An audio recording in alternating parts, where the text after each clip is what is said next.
Hello, and welcome to the Empowering Law Firm Leaders podcast. We'll be talking to experts across the sector to discover the mindsets, behaviours, skills, and digital tools that are needed to run a successful modern law firm. I'm Amy Bruce, host and marketing director at Osprey Approach. Today, I'm joined by a returning podcast guest who first joined us to discuss the book, The Perfect Legal Business, and now joins us to discuss his final book in the trilogy, The Perfect Partner. Our guest was a former managing partner of the UK's fastest growing law firm and now owner of McCrum Management Consultancy, Simon McCrum. Welcome back, Simon. Thank you so much for joining me. What a pleasure to be with you and Osprey. Thank you for having me again, Amy. So today we'll be discussing how to be the perfect law firm partner. We'll cover the crucial behaviours and characteristics of a successful partner, how to run an effective partner meeting, what's required of a partner to progress a business, and the magic ingredient that takes your firm to the next level. So I briefly mentioned that Simon appeared on the podcast before. I highly recommend you tune back into that episode, which discusses how to run the perfect legal business. Since then, you've released two further books, The Perfect Lawyer and The Perfect Partner. So today we're going to dive into the advice and guidance on how to be the perfect partner. You share in the book that due to the nature of a law firm structure, partners have a huge impact, good and bad, on the success of a firm. Being a partner means being a team player, where the team is the partnership. You state that the partnership is bigger than you, bigger than an individual. You don't govern it, it governs you. And it's entitled to lay down requirements of you as a partner. Chapter 5 focused on what is required by a partner. So please share with us, Simon, what is required of a partner and how should they be contributing to the firm? Crikey. Yeah. Let's get So, straight in. oh, Amy, I'd always thought that partners must be important. Then I started writing my trilogy, and I started off with what are the bits of jigsaw that add up to the perfect legal business. Then having written that book, I didn't realize I was on a journey, and I came to see, okay, that those are the bits that could add up. But wait a minute, the lawyers need therefore to behave in a certain way and have certain traits and certain habits. So that's where this book came from. Okay. When I wrote that, I thought there is literally no way on earth they are going to do all those things if the partners don't lead the way. And I arrived, therefore, at firstly a statement, a deep-seated, deeply held belief that the partners govern everything in the way you described, good or bad. Uh, but even if they do good things, they have to do very certain things. I always thought I was a great partner. I thought I was a great leader. Lots of people have told me that I was. But what I did with that was wrong. So you can go on leadership courses. They can tell you how to create the leadership thing. But what do you do with that? So it's actually quite a complicated thing. So what I committed myself to doing in my third book was not rehashing thought leadership or thoughts around leadership. It was what's leadership in a law firm by the partners like? And that's what I came to. And if you're okay with me carrying on talking, Amy, I will tell you what I came to in broad terms, and we can look under the bonnet. What I came to is there's a lot more to law firms than lawyers. Business support, heaven forbid, is having its glory days now. You can always find new lawyers. You cannot find a new practice manager or finance director or head of compliance and risk, whatever. So they too are governed by partner behaviours. And if the partners lose their support, then it's not a great place for the law firm. So the partners have to win the support of everyone in a law firm. It's no longer just about lawyers. It's about, I mean, try running a law firm without an IT team, as you would know better than anyone. Okay. So we've got to so firstly, how do the partners get the trust of everyone? Because if they haven't got the trust of everyone, the next bit's absolutely impossible.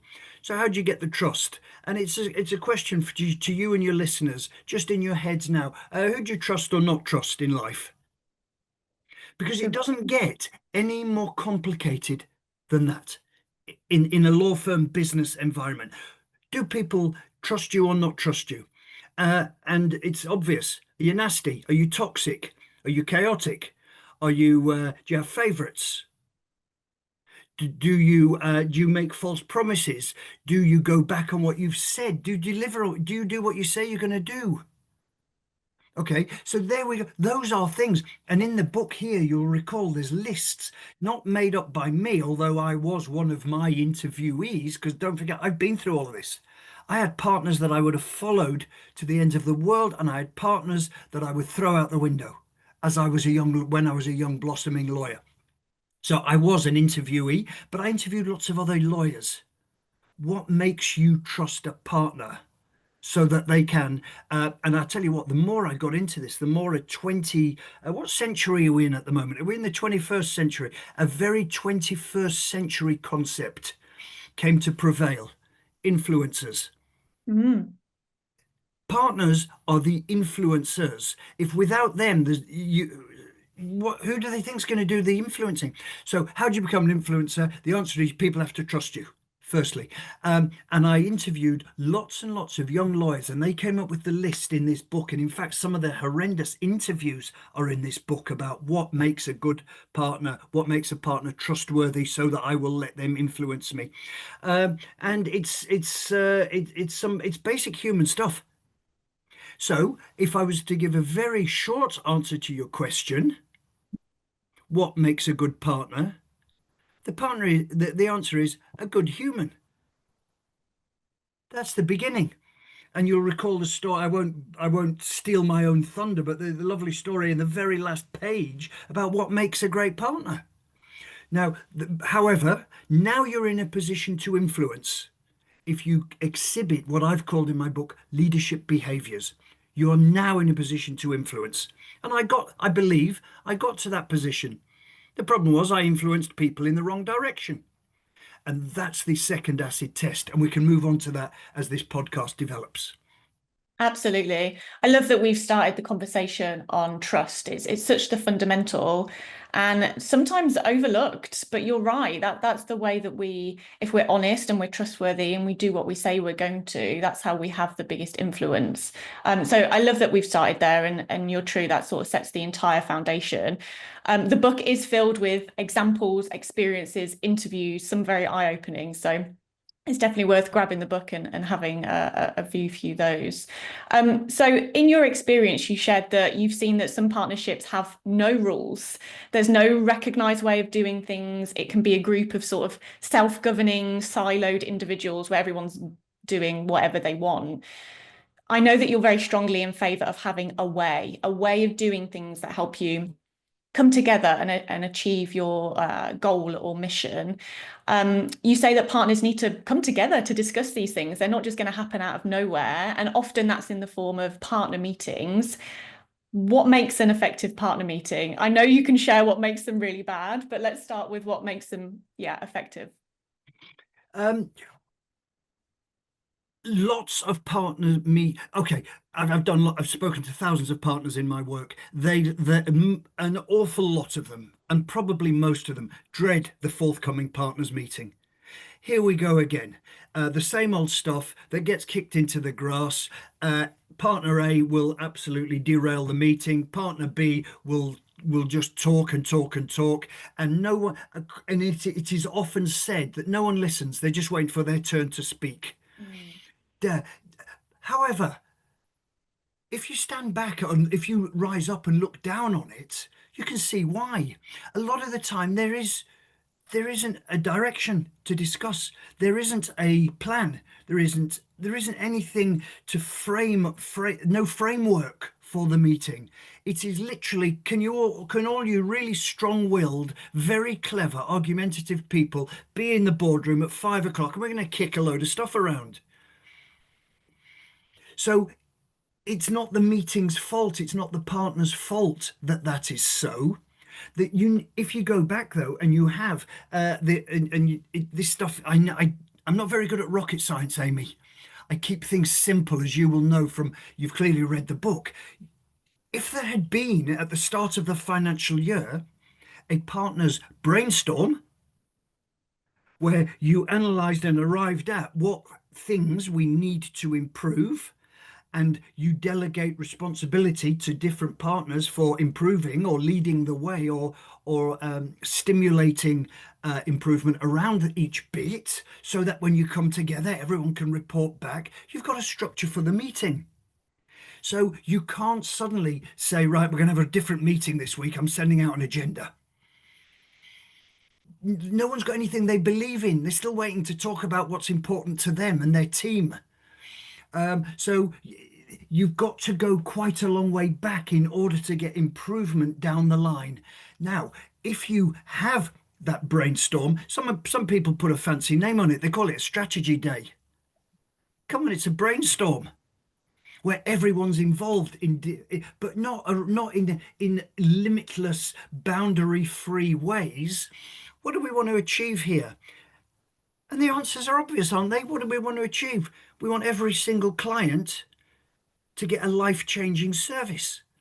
That's technical law. So what are we going to do about that? How are we going to make sure we've got the best lawyers with the best training? Okay. And actually, service is important, not just legal knowledge. Otherwise, they're going to be sat getting upset and staring at this screen and waiting for the phone. So how do we do that? Right, that's a project. Okay. Then actually, but wait a minute, if we need those lawyers and more of them, and we don't want our good lawyers to leave, we need more money, because otherwise someone's going to poach them. And do we want to be a university for our competitors, which all too many law firms are?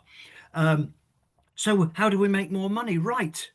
Well, actually, we're delivering Bentley law. Let's charge a Bentley price. Actually, there's no point having all of this if we don't do the work, if the file's sat in a cabinet. So how do we? That's recruitment and team structures, training up the paralegals. Oh, it's making them great. Right, let's get on that. Now then, and when we're doing all that work, it's recording every minute. Then we've got to bill every minute that we've recorded. But wait a minute, with all these new salaries, we've got to get paid quickly.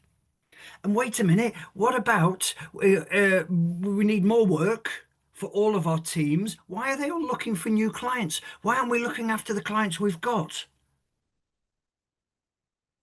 Why does it take strategy days to hunt out the way we're going to grow this business? Now, if you do that as a brainstorm strategy day, allocate tasks and projects and bring it together, I tell you what, you're going to have fantastic partner meetings, aren't you? Absolutely. You've got to be really determined and structured. You can't just expect these things to happen. You've got to have a guidance and a plan. But here's the thing, even with that structure, that self-dictating agenda that I've just been through, which, believe me, is what I've just written 3 books that get me to that. Even with all that, I can't. I mean, I've sat in. It must be thousands of partners meetings. Give a partner a chance to speak, Amy. Boom, off you go. And literally the wheels come off. And I met many times when I've sat in other firms' partners meetings as part of my consultancy, I just say, well, excuse me, I raise the yellow card. Anyone notice what's just happened? We've gone straight off the topic. And there doesn't seem to be a collective awareness amongst partners to say, wait a minute, we've just gone off the topic. Because actually, what's happened is someone's gone off the topic and waved a red flag. And now I can argue against that. Mhm. And off we go. We're off the rails. So Mhm. actually, what the partner meeting does need is leadership Mhm. of the meeting. Guys, save that for later. So we take that out of the meeting. We're not saying you can't talk about it, but this meeting isn't for that. It's for the things we identified in our brainstorm strategy day. So let's Mhm. stick on them. That's what's needed. And the other partners to say, you're right. Actually, we'll talk about reception and whether there's too much noise coming from the IT team. Another meeting. Yeah, I bet you it's quite confronting to have somebody as an outsider sit in those meetings and make those suggestions, because you're right. I think people just aren't aware and they get so stuck in the weeds and they can just easily come off on a tangent. Yeah, yeah, it is to the enormous credit of a law firm partnership who will frankly listen. I mean, there's 10,000 law firms in this country. How many have I worked for? Hundreds. What about the other thousands? They've got to the credit of those who reach out to me and people like me. There is a real dividend. I mean, it takes a lot of doing when you're very, I mean, these firms are usually highly successful already, Amy. But the problem is, if you look at all the stats and all the data and the Law Society's own benchmarking data, law firms in the UK give away half of everything they do. Yeah. So why have a strategy day where your aim is to secure growth next year of 8%? What's wrong with 50%? What's wrong with 100%? And it's all profit. That's what's up for grabs here. But law Hmm. firms don't want to listen. So those that do, and you'll have seen my posts, regularly, universally, firms I work with go on to record months, record quarters, record years, sustainably. It's not flash in the pan stuff. And that's because they've listened. It takes Mm. some doing for a law firm. And I tell you what, and as you've seen in my book, I'm quite self-deprecating. I never listen to anybody. And that is a source of huge regret. Mm. Do you think that's the mark, a sort of marker, a behavior, a habit that marks the successful, innovative firms apart, that they're open and that they're willing to change Utterly. and listen? Utterly, what a great way, great question. Utterly, it's the sign. I mean, out there, and I use this phrase of out there, non-legal businesses are obsessed with various things that legal businesses just just don't think are important. Gross Mm. margin. Gross margin. You cannot run a business. You cannot start, grow, run a business without knowing what your gross margin is. How much is left over of our legal fees after the lawyers generating them have been paid?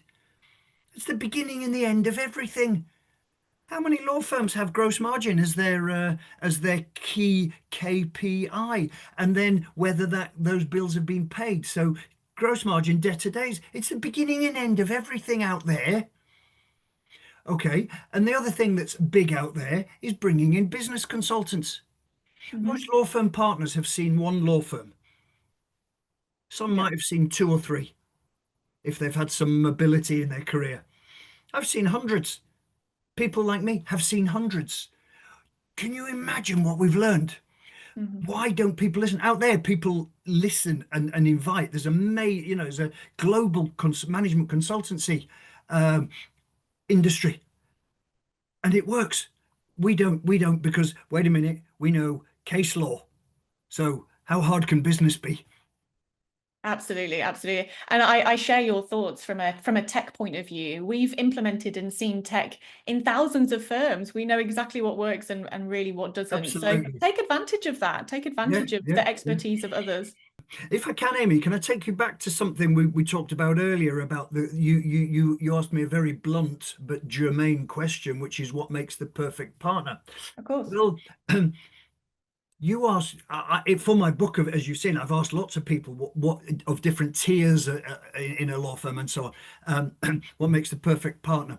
Um, I fear that lots of partners think that when they're asked to be a partner, that must mean they are perfect partner material Mm. because they've now got a title. And what I learned in my interviews, and frankly in life in general, is partnership, leadership are completely disconnected things. They're completely disconnected. Leadership can arise on the part of a secretary. A paralegal can be a leader. A partner can be, despite anything they try, can simply fail to attain leadership. It's all about your personal qualities, your warmth, the human, the decency of you, whether you are thinking about them or thinking about yourself. And the great saying, it's not mine, but as soon as I saw it, I thought that sums it up. And it said, when I talk to a manager, that's a boss, feels like they're important. Mm. When I talk to a leader, feels like I'm important. And that's the difference. And the beginnings of whether you're a partner is a leader begins with the partner asking, what is a leader and am I it? Self-awareness. Crikey. Well, I mean, I could throw human phrases at you, but to partners who are listening to this podcast, what do people think of you? Mhm. In 5 years' time, let's say, or 10 years' time, I don't, or 20 when you've retired, what will you be remembered for? You know, I spend a lot of time wondering what will I be remembered for. And the answer is good and bad. I hope you can't hope to be all good, but good and bad. I hope there was some good in there. I hope there was a lot. What will you be remembered for? Here's the next question I would pose to partners listening to your podcast to help them analyze whether they are good leaders. Mhm. Does anyone think you've got their back? Does anybody think right now that you are trying to make them great? Does anyone out there, sorry, in your firm, think that you are trying to make them more successful than you? Great question. Because that's what leaders do. They fight for people and they put people ahead of themselves. That's the greatest success for me was making leaders. We've all had that experience, haven't we? Where whether it's a leader or a friend or somebody that's really rooting for you, and you feel empowered in their presence, you feel inspired, and you sort of come away thinking, I wonder why. I wonder why they make me feel the way they do. And it's because they're curious, they Magic. ask the right questions, they inspire you, they Yeah. build you up. They It's an care for amazing you. feeling. They care for you as well. I mean, I'm working with a firm at the moment where we've got quite a big job on that menu of things that I talked about, and I I wanted the managing partner to not take this job on themselves. I wanted them to nominate someone, and I asked them, and the person who's been nominated is really quite junior.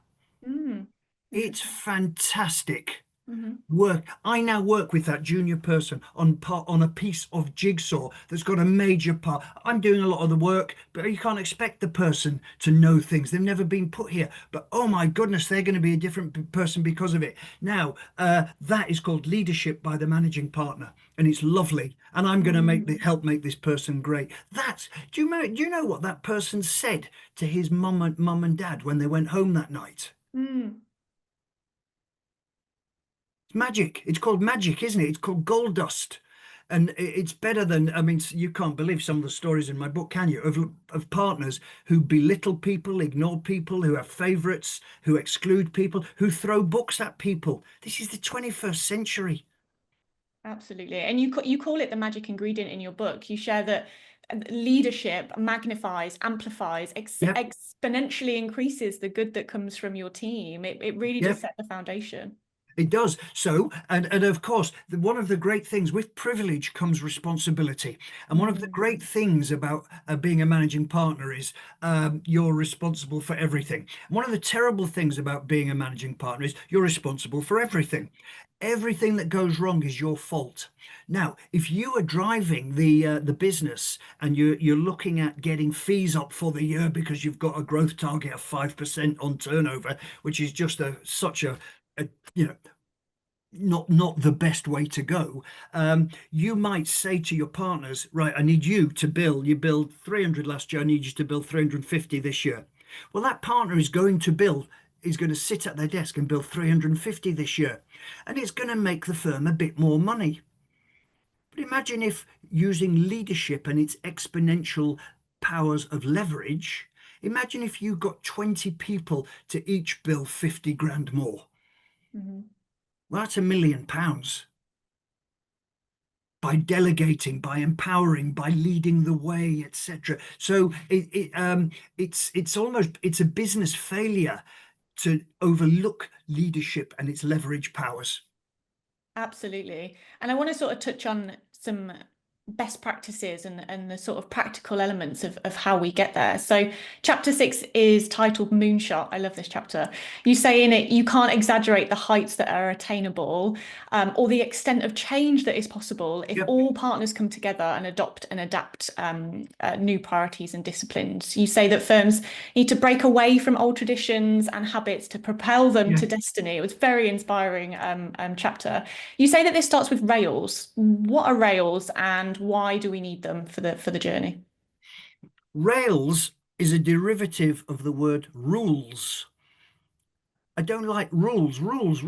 That's a bit kind of child, a parent-child type of thing, employer, employee. No, let's get some rails.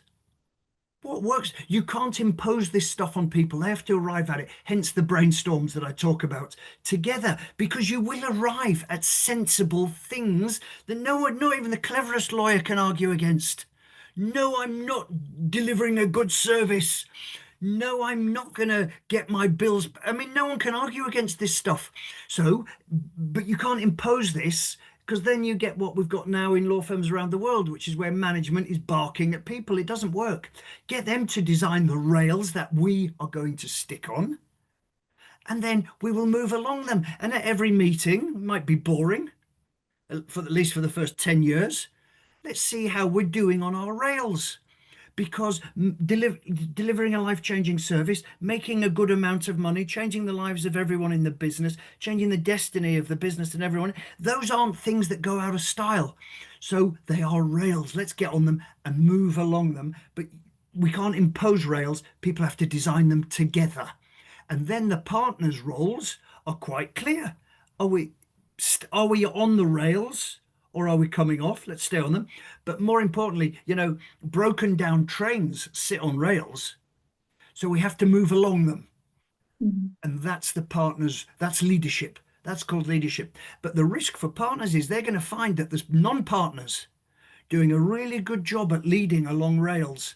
And they will be the partners of the future. Because if you're a managing partner like I was, I can tell you, Amy, you are desperately searching all the time for leaders. Mhm. Lawyers, you can get them anywhere.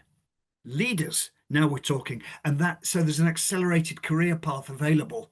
And all the managers I talk to just say, all the managing partners I talk to just say, I just need leaders. Yeah, I think what's really crucial, and going back to your point you mentioned earlier, is taking on the role of a partner isn't just about the title and the promotion and the money. It really is a big responsibility. You're It there is. to set the scene for the business for the future, to set your team and your employees' future. You are. So business is hard. Right now, I think legal business is very hard. I used to use this phrase, the walls are always closing in. That they always are, you know, salary, but look what's happened recently. Salary, well, never mind the national insurance, IT costs, AI's coming, and the cost of all of that. Salaries, business support salaries, way up there now, etc. And what happens? We're not here to talk about, and I'm not in the game of flash in the pan, how to have a great month. I'm talking about sustainable, destiny changing stuff. That needs good lawyers and good business support people to stay and Hmm. get better and more to join them. Will you try achieving that little piece of the jigsaw by telling people there's not going to be pay rises? It's not going to happen. You have got to throw money at this problem, right? That involves business growth every year to stand still. It's hard. Business is hard and it's getting harder. So the partners have got to, if the partners aren't going to do this, and what you get it's a difficult situation. What you get sometimes is a driven senior management team or person driving the business where the lawyers are not businessmen or women. The partners are lawyers. Hmm. Well, who's doing the influencing? Who's pushing the business along the rails? Fit for management in that kind of atmosphere, it's one big rock being pushed up a hill that's constantly trying to come down again. You've got to get the inspiration and the energy from the partners by by brainstorming and arriving at a way, Hmm. a way that covers four things: how we treat our people, how we treat our clients, how we operate as a business. That's money. So it's not all about money, but it is, and how, and it's about compliance because we're highly regulated, of course, and how we treat our communities. Mhm. That you've got to have a way. And then actually, I mean, everything's easy. Every time there's a partner comes to see the managing partner and says, listen, I've had an idea, I want to do this. But does it fit in with the way or not? You answer the question. If it doesn't, what are you doing here? We've all agreed on the way, Yeah. So, and firms that have a way don't really need strategy days. Why are you having to, sorry, you've been in business 300 years. Why are you having to have a strategy day to reinvent yourself? What have you Mm, been doing? The basics of a highly successful, sustainably successful law firm are there for all to see. If they're not already mapped out, here they are. So just get them, stop looking for rocket science. It's basic. absolutely. You touched on growth and the importance of it. So I want to touch on business development because you say in the book that business development is more than just winning clients. It's about developing the business so it's better and secures that sustainable, Yeah. cash-rich, profit-rich growth. In the book, you discuss the magnificent seven essential foundations. I wonder if you could touch on maybe just two or three with us today, maybe ones that aren't often fulfilled. Yeah. So if you said to the partner in a law firm anywhere on earth, and I work with firms around the world, so I ask this, and this is what they say. Um, business, tell me about what's business development. The answer is winning a new client. Well, that's pretty easy. Just be dead cheap. You'll have no end of new clients. You'll convert Mhm. every call that comes in. To me, business development for a partner, and indeed every lawyer, and I can give you personal examples. I became celebrated as a trainee solicitor and as a newly qualified solicitor. I became celebrated in whole firm terms for my business development. Do you know why? I returned calls. That's all it took. Existing clients that were using whose litigation file had been passed to me would Mhm. now start ringing me with commercial property work. Mm. There's a word for that, isn't there? Business development. And we had a thing called upward delegation because Simon had files that he didn't know what to, because the clients had. That's called business development. And in the meantime, what do you see? Partners aren't working on files, aren't returning calls because their business development is being at a conference in Stuttgart for 3 days. It's we're overlooking the basics all the time. Mhm. Change clients' lives because typically, and I've used lawyers around the I was going to say around the world, around the country. I've used law firms around the world. Typically, the service isn't the kind of service that I gave. Mhm. And I make it my business to talk to lots of people about their experience of working with law firms, and it isn't great. There might be great lawyers, but the experience is not great. That's why they're susceptible to someone that they've met at a conference in Stuttgart, sometimes, provided it's cheap. So first job, business development basics, the Magnificent Seven. Number one, deliver a great service.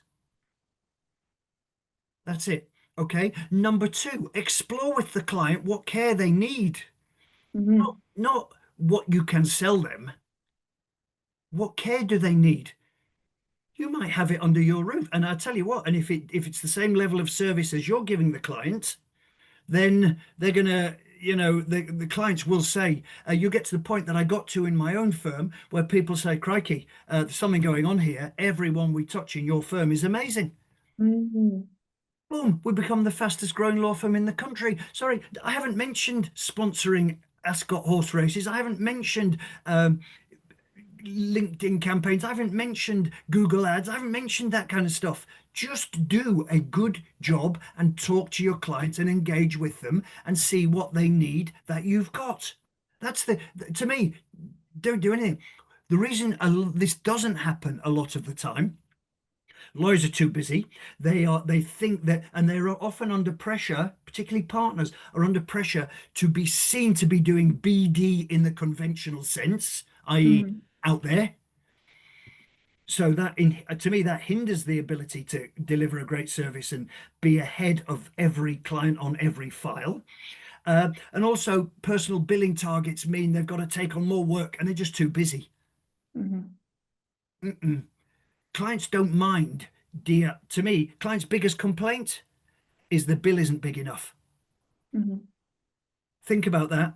Why have you, and I've been that client, the bill I once got for 50,000 quid made me so angry. I wouldn't have minded if it was 70,000 quid, if I'd had a good job done. Yeah. But I didn't. Instead, I got one unit, 6 minutes here, 1 minute there, 1 minute there. Why don't you spend a flaming hour on my file, please? Hmm. Charge me for it. But that's the so business development. Oh my goodness, it's got it does it. Getting new clients is a long way down the road. Yeah, and law firms are sat on gold mines. They're sat on Oh my all of this goodness. cash ready to be accessed. It really is. You said people often forget the basics, and that Yeah, really is what it's about. yeah. And the the I draw this picture on a flip chart when I'm working with law firms. I draw, if you imagine, like a big square divided into 9 squares, with one in the middle, and the 9 squares, they're the teams. So you'll have employment, you'll have DR, you'll have commercial, you'll have private client, you'll have matrimonial, etc. Um, every one of those teams has got clients, and the clients come into their square. As soon as reception hears it's a matrimonial case, it goes into that square, doesn't it? And then it leaves that square, and that's it. And all the Hmm. while, the other squares are having meetings going, where can we get new clients? In Yeah. my firm, uh, to our enormous credit, you didn't come into a square. When you came into our firm, you came into the middle square. Mm. No one owned you. We all owned you. The firm owned you, and you never had a lawyer in employment or intellect IP or whatever going, yeah, these are my clients. None of them were my client. They were all our clients. So there's a cultural thing. Now, where does that my client come from? Often it comes from the fact that lawyers aren't sure if they're going to be staying at that firm. Mm. So what are they doing? They're getting ready for the interview at the next firm, aren't they, with my client list? But if the firm is a happy cultural place with inspiring leadership, where there's pay rises every year, an investment in people because we've got an academy that's going to make me a great lawyer and a great person and a great leader, then who's going to leave that? Every, Absolutely. everything is joined together. And Amy, law firms too often think that we can just turn that dial and we're going to be better. Hard luck. It's all joined together. Yeah, I mean, change the culture is clearly at the center of all of this, and that change where the firm owns the clients is a cultural shift. Changing a culture is hard. It I'm is. assuming you've seen success in that, but how do you go about when you walk into a firm and you see partners exhibiting toxic traits, you see lawyers ready to leave, up and go, grab Yep, their yep. clients? How do you go about even changing that culture? Um, okay, it's not an overnight job, but it is more than possible Mm, um, with a range of tools. What the beginning is there, it's not nothing is anyone's fault. mm, Okay, the often situations have been decades in the making. Okay, and then you add the pressures that are on a legal business.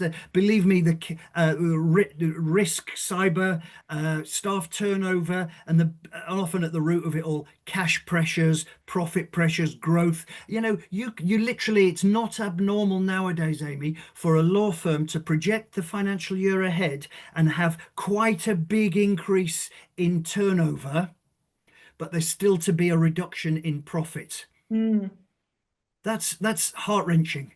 You are paddling in your old ways. You are paddling very hard, but you're going to go backwards. Wow. And the answer is because costs are increasing faster than turnover. Costs are going up all the time. So there are absolute pressures, and you might have partners coming to the end of their partnership. They're thinking about their retirement. Partnerships have got different agenda. They're made up of people with different agendas. If I was a partner now at 60, a partner at 30 or 40 would have a different mindset to me. Okay, so you've got to. So the beginning is talking, mm. listening. You might have some partners that are frankly just so toxic they shouldn't be there. No question. But talking is the great talking and listening and explaining and educating and frankly maneuvering and helping people understand other people. Often, if you've got partners meetings where all everyone's ever done is wait for their turn to talk, no one's really listened to anyone. So that a big part of my work, I don't know how other people do it, a big part of my work is giving everybody VIP treatment individually. Mm, You can't do it to a room full of people. You listen to talk, understand, explain, then begin to educate. Turn Queen Mary or Queen Elizabeth, turn the ship around, bring mhm. everyone together. My goodness, you can do it. And often I have managing partners say to me, "My goodness, I don't know how you've done that." But people have called me the law firm whisperer. Mm, It's not what people tell you is going on that's usually going on. You mhm. need to Absolutely. you need to understand lawyers, law firms, partners, different work types, different geographies, all sorts of. You've got to listen. But if you don't give them VIP time, you've got no hope. Yeah, I think that's got to be the biggest takeaway from today is the importance of listening in your leadership role, in any sort of influencer role. If you want to make a change, you've got to listen. And I think what was really clear in your book as well is the importance of consistency. So all of that change not only takes patience, but you've got to be consistent. That has to fall as part of managing the rails, Yeah. pushing the rails. All of that involves consistency. Yeah, I mean, so if you are that partner, or I mean, there were numerous partners discussed in the book by my interviewees who crush people. Mm, Okay, you can pretend to be nicer, but as soon as if your propensity is to crush little people, junior people, sorry, your bubble has burst. And I've forgotten in the book, I used the thing, don't I, of a burst bubble. Pop. You can mhm, hear it all the time. So there's rails that you have personal rails where yeah, and people might think leader. I'm sorry, I'm just not a leader. I'm just not one of those people that can stand there with the flag on the horse and lead us into. Sorry, that's not a leader. Leaders are authentic. mm, You can be leader. You can be one of the quietest gentlemen I ever met was one of the greatest leaders I ever worked under because he had those deep-seated human things that showed he cared for me and my future. I mm, did, I tell you, I worked round, literally repeatedly worked round the clock with no food for that guy, you know, because his behaviors were consistent. mm. You knew what you would get. I've had to address partners, and by address I mean really address partners who were nice some days and really horrible to the people other days. Mhm. Pop. Absolutely. In the book, you talk about this idea of leadership and really empowering your employees and your teams. A good way to have a chance to show that is in appraisals. You also showed that you've seen some very bad appraisals. What are the key elements of making that good? How do you go about really driving and inspiring your team? Well, the first thing you do is you have an appraisal with them. That's a good start. I can't tell you, Amy, as I travel around the world, the number of partners I've met who just haven't been able to get round to appraisals Mhm. because basically I'm just too busy. Oh my goodness, how does that make? So there's a number of points there. How does that make that junior person feel? Sorry, I wanted to explain some things. I wanted to hear how I was doing, good or bad. I want to be guided, and actually, I've got some thoughts how we can make the team a bit. I've got something I'd like to offer. How do they feel? But here's the not even worse, just as bad as that is the partner along the corridor has done all his or her appraisals. So what that tells you is how you're going to get on at that firm depends on who you work for. Mm. Well, I think that is corrosive and I wouldn't work there. Mhm.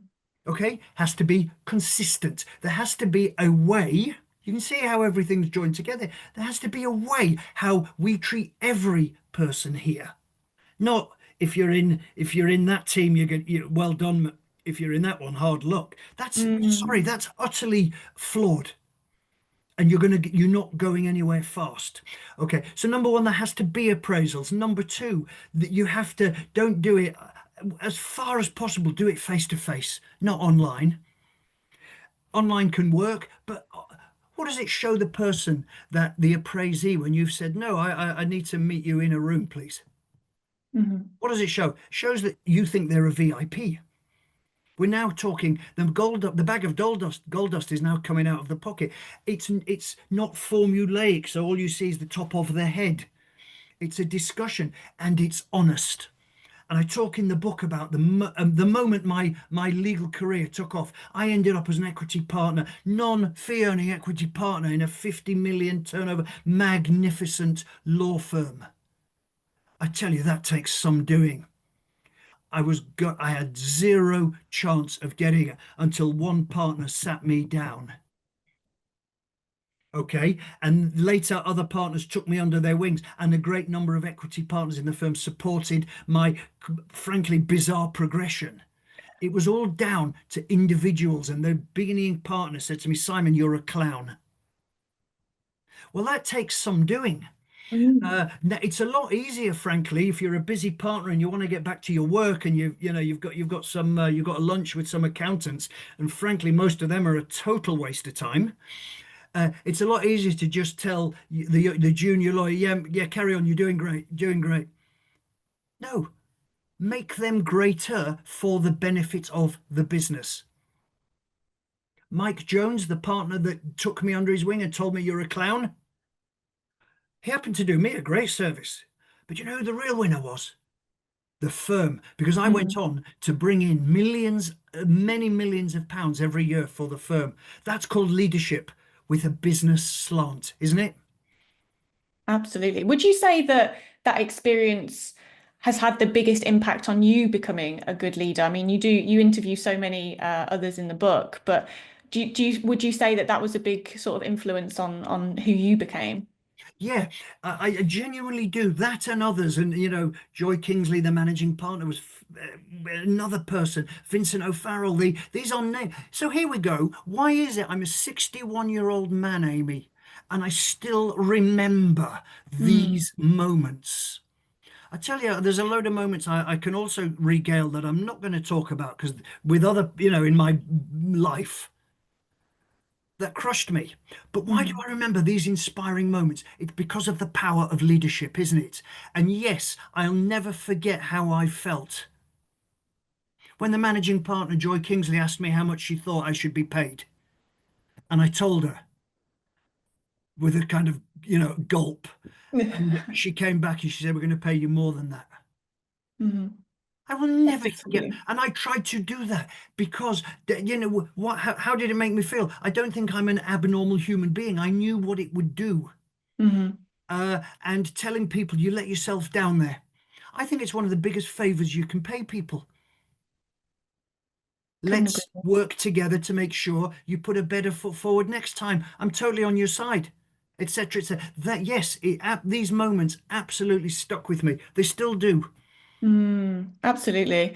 Simon, I want to end the conversation by looking into the future. You touched on it slightly there, but how can leaders today empower the next generation of leaders? There's so much discussion about what the next gen might want, how they differ from the current partners. All of that is discussed. Flexibility, let's not Yeah. go into that, but what can the leaders do today to make sure that they empower the next gen of leaders? Yeah, well, a lot of you're right, Amy. I've seen a lot of leadership of the future leadership in law. What's the future? There's a lot of events going on around this at the moment. At the same time, there's lots of talk going on about AI. What we need is EI, okay? Uh, CI, emotional intelligence, common Mm, intelligence. How are you going to make a lawyer feel if you're horrible to them? How are the lawyers in your team going home today? What are they thinking? Are they crushed with too much work? Are they worried? Have you given them praise? Do they know if they're doing well? Do they know that they're doing something wrong? Do they know what are they looking at other jobs because no one's got a plan for them? Do they think someone owns their future? Or is their future in their own hands? Because if it's in their own hands, they're going to go and grab it, aren't they? Mhm. Or do they think, no, I really like the plan here.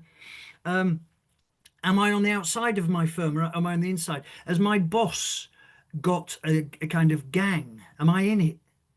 Sorry, these are leadership. You can bring in all the AI computers, boom, you want. But if you aren't dishing out personal magic dust Mm. and sitting down, and here's the thing that is coming, that is changing. I think, I know, I mean, there's plenty of lawyers sat giving advice on phone calls that are doing chat GPT to try and work out what the advice should be. We have a challenge in the law. Me, at the end of every day, and my generation and after it, at the end of every day, you took your work and you sat down with a partner. And I tell you what, I lost count of the number of times I sat there welling up. Mm. You were dismantled and rebuilt. That made for great lawyers. You sat next to a partner and they were on the phone and you thought, that was amazing. Not the law, the the terminology, the wording, the steering, the manipulation that they did. That was amazing. That blah. We haven't got that now. The world has changed. We've got AI. We've got Zoom. We've got flexibility. COVID. We've got a lot to. Uh, I think the leadership now. I think the senior lawyers have got to find more time. They've got to go out of their way more than they ever did. Half an hour at the end of the day, an hour at the end of the day, it's just part of life. Now I think lawyers have got to go out of their way to make people great. And Mm. that's a demand. And the firm has got to factor that in, I think, into what the firm wants from its partners. Otherwise, we're going to have a load of chat GPT lawyers. And I can tell you, the simplest legal case, Amy, the simplest debt recovery case or whatever, can go so horrendously wrong. ChatGPT is not very good at wisdom, and that's what you need as a lawyer. Absolutely. I think that's a great takeaway for leaders and firm owners is to take the time to allow your Literally. partners to make people great. I think that's a great way to end the conversation, Simon. Thank you so much for joining us again. I recommend everybody read the books and tune into the last episode. Thank you so much for sharing your wisdom and your experience on how to become a good partner at a law firm. Thank you, Amy. Just can I just say, a lot of the stuff I talk about is on my website. I try and be open about it, and it's macrum.legal, and that's where where you can buy the books as well. Absolutely. We'll include all links and LinkedIn links and everything in the show notes so that you can contact Simon if you need to. Thank you, Amy. Keep doing what you're doing. I love it. Thanks, Simon. Appreciate it. Bye. Bye bye.